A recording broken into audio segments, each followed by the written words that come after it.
Welcome back. Talk about being on the run.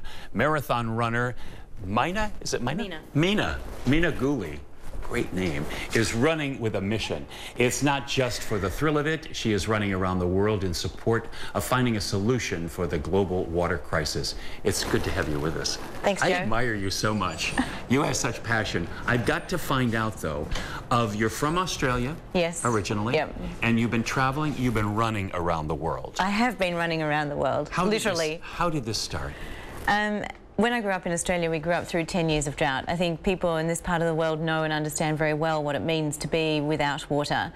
And I realised that actually this is not a world that we can leave for the next generation. We need to do something about it. And one of my friends said to me, what you need to do is you need to get out there and you need to put this onto the front page of the newspapers. You need to make saving water so famous it's not just the right thing to do, it becomes the only thing to do. It needs to be top of the agenda for companies and businesses and people and organisations and everybody. And so we came up with this idea that I would go to some of the places that had been hit by water the hardest and where there were solutions to the water crisis. And we thought, well, I can just go there, or I could do something there. And I have to tell you, Joe, I'm not a runner. Like, I don't think of myself as a runner. I'm really slow. I'm really slow. My heart goes into palpitations when people say they want to come run with me.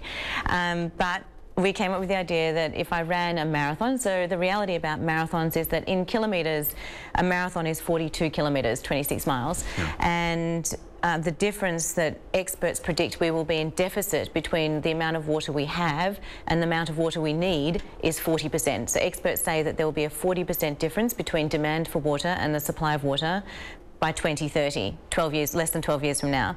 And so I thought, well, why don't I just run a marathon? Yeah. I don't know I can do it, but and then another one, and another one, and you've been all over the world. Is the message getting out there? Is it becoming clear that this is a crisis? Yes, I think it's becoming very clear to many people. In fact, at marathon number 62, I had an issue. I broke my femur, just a small issue. Oh, the viewers can't see that I hobbled in here on crutches, but you know, I thought that this whole thing was going to screech to a halt. My grand ambition was to do 100 marathons to demonstrate what it means to be 100% committed to something.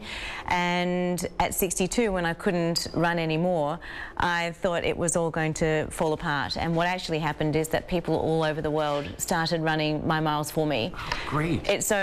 It's absolutely astonishing, and I think that, you know, one of the things that we forget is that we're all impacted by the water crisis. Even in places where we turn on the tap and water comes out, we don't appreciate that actually there's a huge amount of water that goes into the food that we eat and the power that we use and basically everything we use, buy and consume every single day. I am just impressed with, you know, this is not your first life. You know, you were a lawyer and a banker and all of this, and, you know, but the passion that you have for this, I mean, it does take individuals who have the passion to get something done. Yeah, I think sometimes it's easy for us to think that, you know, I'm just an individual, I'm just one person, what impact can I have? And the first is that, you know, I am just one person, but this has created a global movement for change. Literally, we had people run 44 countries last Sunday, all over, people literally in every single continent, 7 continents of the world.